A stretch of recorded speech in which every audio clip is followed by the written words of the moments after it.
एक छोटा सा गांव था, नाम था मोहनपुर। उस गांव में एक 200 साल पुराना कुआं था। लोग कहते थे हर रात उस कुएं से एक रोती हुई लड़की की आवाज सुनाई देती है।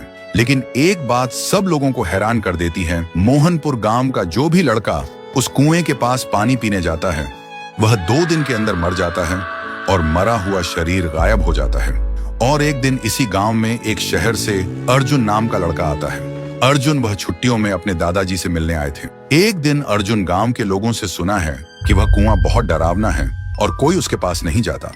लेकिन अर्जुन सोचते हैं डर सिर्फ अंधविश्वास है और कुछ भी नहीं। एक दिन धूप में जाते हुए अर्जुन को प्यास लगी और बिना किसी से पूछे वो सीधा उस कुएं से पानी पीने चला गया। तब अचानक से एक लड़की का चेहरा सामने आया। अर्जुन डरा हुआ था और तुरंत वहां से भागकर घर पर चला गया। उस रात उसे नींद नहीं आती।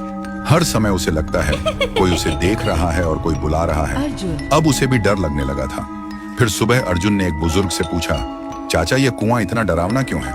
चाचा ने बोला, यह कुआं बहुत पुराना है। यहाँ से आधी रात में एक लड़की की रोते हुए आवाज निकलती है और वह लड़की हमेशा लड़कों को ही अपना शिकार बनाता है। आज तक इसका राज कोई समझ नहीं पाया। इस बात को सुनकर अर्जुन वहां से निकल पड़े और घर में आकर एक पाखंडी बाबा को कॉल करके बुलाता है ताकि इसका राज क्या है वह जान पाए। और आखिरी दिन पाखंडी बाबा आता है और गांव के सभी लोग इकट्ठा होता है। पाखंडी बाबा उस कुएं को देखकर कांपते हुए कहता है कि यह तो बहुत ही भयानक है।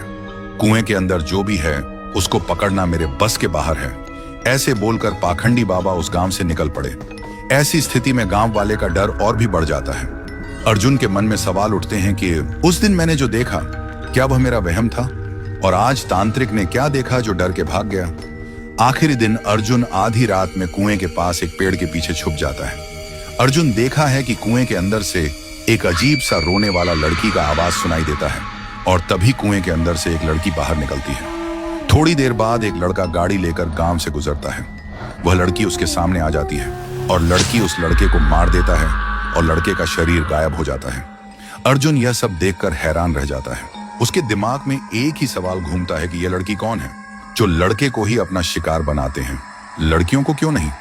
तो दोस्तों, अगर आपको जानना है कि उसे कुएं में वह लड़की कौन था और वह सिर्फ लड़कों को ही क्यों अपना शिकार बनाती है, तो कमेंट करो, पार्ट 2 चाहिए।